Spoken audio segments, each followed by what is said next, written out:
A diferencia de los que se llaman paralelos, no sé si se entienden la palabra, lo que es un paralelo, pero es decir, son los pasajes en los cuales en los otros evangelios se encuentra este mismo relato. En los evangelios sinópticos, saben que los sinópticos son Mateo, Marcos y Lucas, y que tenemos siempre Juan aparte. Es decir, en los evangelios sinópticos, el pasaje paralelo no contiene algo esencial que acabamos de leer y que vamos a tratar de descubrir.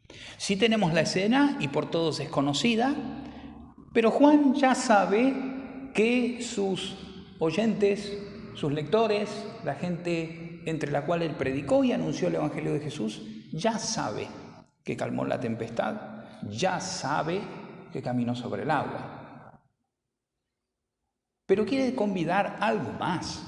Por eso decíamos que esto es lo que diferencia esto de una especie de simplemente portento o dijimos prodigio de una señal. Una señal es, en este caso, es un prodigio, un portento. ¿Algunos tienen alguna otra palabra allí en sus traducciones? Bueno, pero además con un sentido más profundo. Después de la multiplicación de los panes, lo acabamos de leer, sabemos que la multitud queda satisfecha, pero no solamente queda satisfecha, sino queda además con un deseo grandísimo de apoderarse del Señor. Está bueno. Quieren apoderarse. ¿Quién no, no? Experimentaron tanta hartura, como dirían las viejas traducciones, se sintieron tan llenos, tan repletos, comieron, vamos, hasta hartarse, que lo querían, vamos, es conveniente. Imagínense un Mesías así. Imagínense si esto hace para alimentarnos porque le pintó ser bueno, imagínense si le pinta ser justo y librar al pueblo de Israel. ¿Qué no puede hacer este hombre? Ahora, querían hacerlo rey. Hay un detalle, y es lo que este pasaje nos va a decir también, además, en este contexto. Es que no pueden hacerlo rey. Porque no se puede hacer rey a quien ya es rey.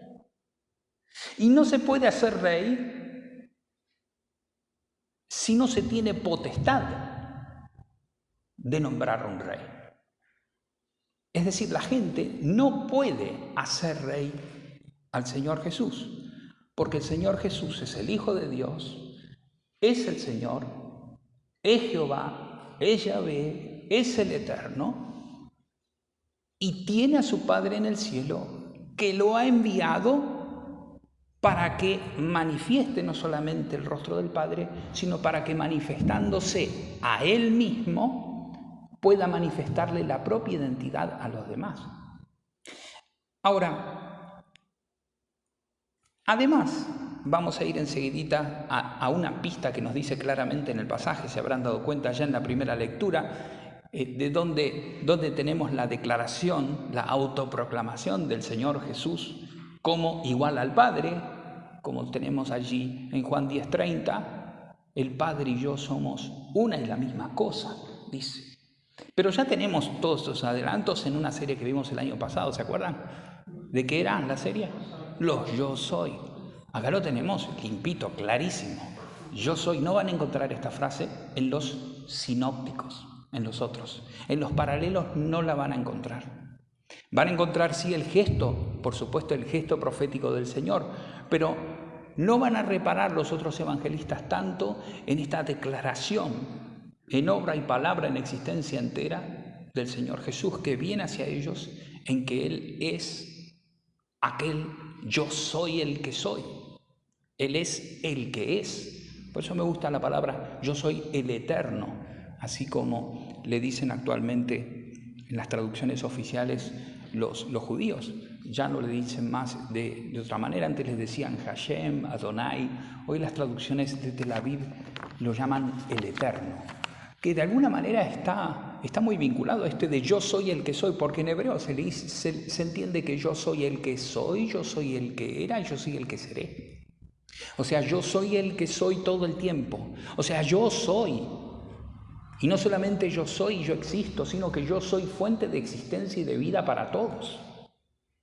Ahora, el Señor no solamente se va a presentar, enseguida lo veremos, como el mismo que el Padre, es decir, como aquel enviado por el Padre para manifestar al Padre, manifestándose a sí mismo, sino que además también aquí se presenta como, de manera especial, como otro personaje del Antiguo Testamento. Y la clave la tenemos en este versículo que está allí intermedio entre lo que pasa en el versículo 14 y en el versículo 15. En el 14, ¿qué tenemos? A ver, el primero que lo encuentra. ¿Qué tenemos? Allí, ¿cómo qué se lo menciona? Como profeta. Si vamos a Deuteronomio 18:18, tenemos la promesa del Señor. Yo levantaré, dice Jehová le dice a Moisés, yo levantaré profeta igual que vos, como tú. Yo levantaré uno que hablará mis palabras y hablará todo lo que yo le diga que diga. Recordarán fácilmente en el capítulo 10, en el versículo 10 del capítulo 14, cuando Jesús dice, las palabras que yo digo no son mías, son del Padre que me las ha dado. Jesús es el verdadero, el auténtico Moisés. En este sentido, no es que Jesús es un nuevo Moisés. No, Moisés es signo, es arquetipo, de alguna manera, figura de aquel que debía de venir. Ahora, ¿solamente encontramos en esto de que es un profeta su parecido con Moisés? No. Si vamos a Éxodo 34, a partir del versículo 2 al versículo 6 se describe una escena extraordinaria que ahora vamos a ver. Sobre todo la vamos a ver, pero desde el Evangelio. Vamos a ver cómo el Señor también va en su vida cotidiana, hasta en los más mínimos detalles. Juan quiere mostrar que cumple todas las profecías y que todo lo que hicieron las figuras de él, del Hijo, del Mesías, él las cumple perfecta y acabadamente. Leíamos el versículo 14, vamos al versículo 15.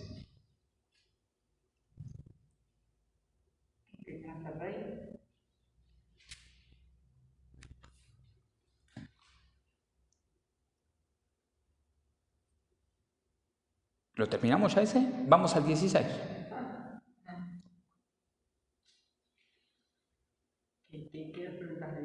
No, que lo lean, a ver qué tenemos. Sí. Al anochecer descendieron sus discípulos al mar. Bien, ¿qué pasó antes? ¿Quiénes descienden al mar? Los discípulos. ¿Y Jesús? ¿Dónde está? Se fue cuando estaba a retirar porque lo querían hacer mal solo. Se fue solo al monte. Y entonces los discípulos, ¿qué hicieron? Gentiles, muy gentiles. El Señor les mostró ser su anfitrión, los anfitrionó, les dio de comer, los acompañó, los apacentó. Pero como el Señor se fue solo a estar con el Padre para escaparse de este intento de apoderarse de Él, los discípulos se hacían un poquito tarde y bueno, por la duda, no vaya a hacer cosa, vamos, tranqui, y se fueron. Claro, por ahí no sabíamos muy bien a dónde iba este gesto, este abandono, entre comillas, que los discípulos hacen de Jesús. Pero sí tenemos un precioso pasaje donde veremos ahora enseguida, más allá de las circunstancias que ya las conocemos, lo que pasa en alta mar, ya lo vemos, aunque dice ahí 25, 30 estadios como ponerle de una cancha de fútbol, o sea, estamos hablando de un estadio, es una medida de 200 metros, un estadio pero al estilo romano, o sea que en realidad 2,5 o 3 estadios serían, 30 digamos serían como 5 kilómetros, más o menos, ¿no? 5.000 metros. O sea, ya estaban avanzados. Se fueron, o sea que tenían que ver bien de lejos, tenían un buen panorama, había tempestad. Saben que cuando hay tempestad no se ve tampoco tan claro siempre, las olas vaiveneaban. Sin embargo, en medio de todo eso, ellos dirán los sinópticos que se asustan porque les parece que ver a qué fantasma, un espectro. Les parece que viene, no saben qué. Pero acá, a diferencia de los sinópticos, ellos sí saben. Pero no saben porque le tienen miedo. Saben porque sienten temor, porque saben quién es.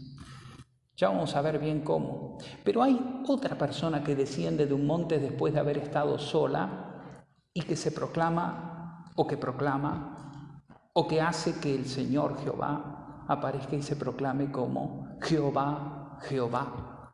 Dice, yo soy, yo soy. Cuando Moisés sube, en Éxodo 34, sube a la montaña, al monte, se encuentra con Dios y le hace una aclaración, Jehová. Le dice, te espero en la montaña, pero no lleves a nadie. Venite solo, porque nadie va a poder salir vivo. Vos sí, pero nosotros no. Venite solo. Y dice el texto allí en el versículo 3 y 4 del capítulo 34, y entonces Moisés descendió del monte, y cuando desciende del monte, allí Jehová irrumpe en la escena y se presenta como el yo soy. Yo soy el que soy, yo soy el que soy, compasivo, paciente, misericordioso, que perdona, que... Jesús escapa, Jesús se retira, espera un poco, los discípulos se van, lo abandonan y viene lo que siempre pasa cuando estamos sin el Señor, o mejor, cuando abandonamos nosotros al Señor. Sí, muy agradecidos, estaban con la panza llena, pero a veces pasa que por ahí no nos damos cuenta, pero decimos, bueno, está bien, está allá, no lo voy a molestar, deja que esté en la montaña, bueno, nosotros vamos, empecemos. Y claro, no solamente el viento, las aguas, el viento, las aguas removidas por el viento.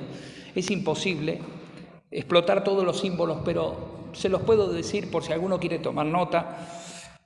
Salmo 93, Salmo 77, Job 9:8, el Señor dice, el Señor reina, el Señor se ciñe del poder, el Señor camina sobre las aguas.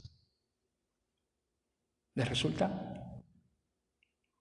El que está viniendo es el mismo Señor que reina desde siempre y para siempre. Está viniendo en la persona de su Hijo otra vez. Ellos lo abandonan, sin embargo, Él viene a ellos. Ellos de alguna manera, como siempre, les cuesta todavía comprender, les cuesta creer, pero sin embargo, tienen el temor cuando se dan cuenta que Él no es solamente Él. Juan quiere meter dos conceptos en uno. No solamente reconocen que es el Señor, no solamente lo ven como hombre, lo reconocen como Dios, porque solamente Dios es aquel que en el Antiguo Testamento podía sentarse como si fuese en un trono sobre las aguas. Ustedes saben que las aguas siempre en el mundo judío y en esta cultura semítica siempre era símbolo de lo descontrolado, del peligro, del mal incluso. Hay otra simbología cuando se refiere a las personas, pero cuando está solito el mar, por eso Apocalipsis 21:3 dice que en ese momento no habrá más llanto ni muerte, pero antes de eso dice que en la Nueva Jerusalén dice, y el mar ya no existe más. Y uno dice, el mar ya no existe más. ¿Para qué tiene que ver el mar acá? Significa que ya no hay más cosas ocultas, ya no hay más poderes que no se subordinen a Dios. Ahora, ¿por qué? Bueno, esto es muy visual, da miedo para una cultura, el piso se ve lo que hay, aún así es peligroso, pero el mar no se sabe qué hay debajo. No es como hoy que donde tenía un agua cristalina, no. En esos lugares donde había agua, había sinónimo de peligro debajo. Y sobre todo esto, para los pescadores, había grandes posibilidades de estar de pronto, saben que eran muy cambiantes los climas en estos lugares, y de pronto vos salías a pescar y te encontrabas al ratito, tenía un microclima, dicen allí, el lago de Galilea y la zona de Tiberíades, de Cafarnaún, todo lo que era el mar de Galilea, tenía esta característica, tenía un microclima. Entonces de pronto se encapotaba todo, como diríamos hoy, como nos pasa a nosotros acá como con Uruguay, con la parte del Uruguay que hay, ¿no? De pronto aparece así y viene la sudestada, ¿no? Nosotros llamamos. Bueno, pasaba de pronto así, de pronto se encrespaba el viento y el viento levantaba las olas y las olas a su vez producían más movimiento, digamos, y claro, la escena era pavorosa. Sin embargo, si se leen bien, con detalle, fíjense sus Biblias, fíjense si ellos se asustan cuando ven el escenario de alrededor. Fíjense, revísenlo, a ver si lo encuentran allí. ¿Qué los atemoriza? ¿Les atemoriza la tempestad o les atemoriza la visión? ¿Qué leemos allí? A ver, ¿qué pista tenemos? ¿Qué pistita tenemos? Y acá me parece que Jesús, que andaba sobre el mar, se acercaba a la barca y tuvieron miedo. ¿Cuándo tuvieron miedo? ¿Antes o después? Cuando lo vieron. Después de verlo a él. O sea, fíjense que el miedo no viene por la tempestad. El miedo, este miedo del que habla Juan, es la sensación de lo que llamamos nosotros y conocemos como el temor del Señor. O sea, los agarra un sentimiento que los agarra por entero, los sobrecoge. No es que tienen un miedo común, no tienen un susto, sino que de pronto sienten pavor, se sienten chiquititos, porque ven que Dios, Jehová, está viniendo hacia ellos. Esta es la sensación. Dice el Salmo 2, versículo 6, ya el Señor lo había decretado, es uno de los salmos mesiánicos y proféticos por excelencia. Yo pongo a mi rey en Sión. Es el Señor. Y después termina el salmo diciendo, besen al Hijo. Algunos traducen porque la frase les resulta un poco fuerte, besar al Hijo. Entonces ponen honren al Hijo, pero literal dice besad al Hijo, bésenlo. O sea, está para eso, está para rendirle pleitesía, reverencia. O sea, para eso pongo yo a mi Hijo. Lo veíamos cuando hablamos en Pedro, Él es la piedra que los arquitectos rechazan, pero que, Dios ha querido que sea la piedra angular. En el Salmo 93 encontramos que ya reina, se viste de majestad, se ciñe con poder. Él asentó el mundo y no se moverá. Es más poderoso que todas las aguas y que las más recias olas. El Salmo 77, en el verso 16, dice, las aguas te vieron y las aguas tuvieron miedo. Las aguas te vieron y temieron.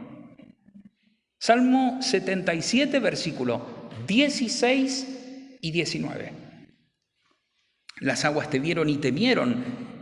En el mar, oh Señor, te abriste camino y hiciste tu senda, tu camino en las muchas aguas. Y después encontramos en Job, capítulo 9, versículo 8, el Señor extendió los cielos y camina sobre las olas del mar.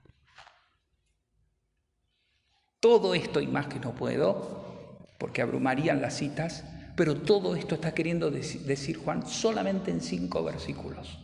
Claro, dirán, ¿cómo nos vamos a dar cuenta? Bueno, ustedes recuerden que los judíos tenían la Torá sobre al menos, además de los profetas, pero la Torá, los 5 primeros libros, los rollos los tenían en la mente, los tenían de memoria. Entonces, claro, en realidad no necesitaban mucho que nadie les explique. Veían e inmediatamente decían, pero baja, o sea, baja y con el rostro resplandeciente. Y enseguida les viene a la mente, Moisés. Pero este Moisés nada más, no. O sea, no es que viene Moisés y Jehová irrumpe en la escena y dice, Jehová, este soy yo, como en el Éxodo 34, 6. No, es que viene como Moisés y este que viene como Moisés dice, yo soy el que soy. Pero tenemos un detalle curioso, que termina el texto igual que termina el anterior. Vamos a ir a este gesto porque uno lo lee y por ahí a simple vista no parece nada. A ver, ¿qué dice el versículo, el último? O sea, luego de este yo soy, no tengan miedo, ¿qué encontramos? A ver, cualquiera que pueda, lea. Ellos entonces con gusto te recibieron en la barca, la cual llegó enseguida a la tierra a donde iban. Claro, ahora sí. Ahora sí, ¿cómo no va a ser con gusto? ¿Cómo no lo van a recibir sabiendo que Él es? Pero hay un detallecito. Ellos lo que quisieron, si uno lee en el texto original, ellos lo que quieren no es recibirlo. La palabra puede decir recibirlo o agarrar. Es curioso esto, pero es extraordinario. ¿Vieron Juan 20, 19, cuando el Señor resucitado aparece y le dicen reciban el Espíritu Santo? La palabra ahí recibir puede significar dos cosas, recibir o el acto de aquel que recibe, agarrar. O sea, recibir o tomar. Pero acá cuando dice ellos lo recibieron, es una traducción bien elegante, pero literalmente es ellos quisieron agarrarlo. Bueno, señorías, ¿quién fue el último que quiso agarrarlo antes de esto? La multitud, porque lo reconoció como profeta y le convino. Claro, cuanto más si ahora en realidad el temor no es que no es un profeta. No es un profeta como Moisés. Es Jehová. Entonces mejor, no es que lo recibimos, mejor lo agarramos. Pero el Señor otra vez, en vez de salir, el Señor no solamente no se deja agarrar, sino que la escena concluye de modo precioso. El Señor tiene todos los cálculos para que cuando vos lo quieras agarrar, cuando vos te quieras apoderar de Dios, cuando vos te quieras apoderar del Hijo, te vas a encontrar que llegaste a la meta, al lugar donde te encaminabas.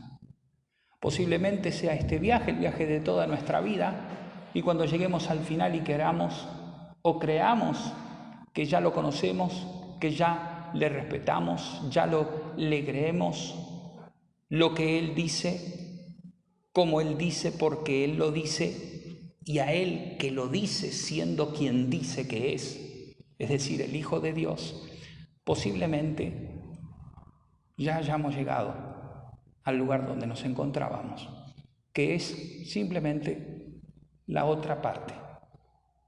Y es que en realidad este portento, este prodigio del Señor caminando sobre el agua, no solamente manifiesta que el Señor Jesús, que Jesús tiene poder y dominio sobre la naturaleza, sino que además Él es, en primera persona, el Dios que viene a dar su vida por aquellos que también, no ahorita, sino desde el principio, se rebelaron contra Él y lo abandonaron.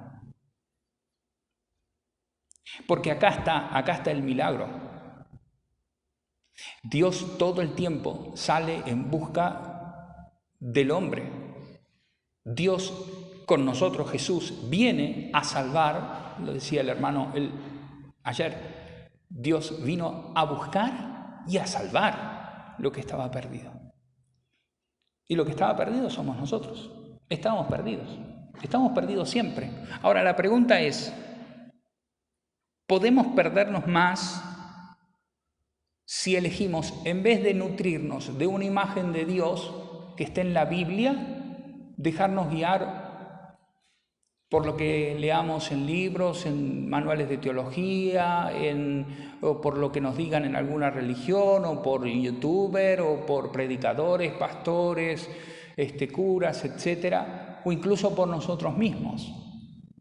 A veces nos pasa que este gigante yo soy, como no lo entendemos, lo queremos agarrar y lo queremos meter dentro de nuestra cabeza. Entonces la pregunta que nos hacemos es esta: nosotros, ¿cómo andamos en nuestra tarea de discípulos en vez de andar apabullándonos cuando el Señor se presenta, andar recibiendo al Señor, teniendo tratos personales con el Señor cada día, aunque no lo comprendamos? O si nos hacemos la otra opción, preferimos, con tal de no asustarnos, o mejor dicho, de no estar tan confundidos, hacernos un Dios a nuestra medida, que lo entendamos, que lo podamos manipular. ¿Alguno conoce, y con esto termino, alguna manera en la cual cualquiera de nosotros podría agarrar a este Dios que dice yo soy y que al solamente contemplarlo los discípulos se atemorizan más que como si hubieran estado en peligro de muerte? Este terror precioso de amor ante lo santo.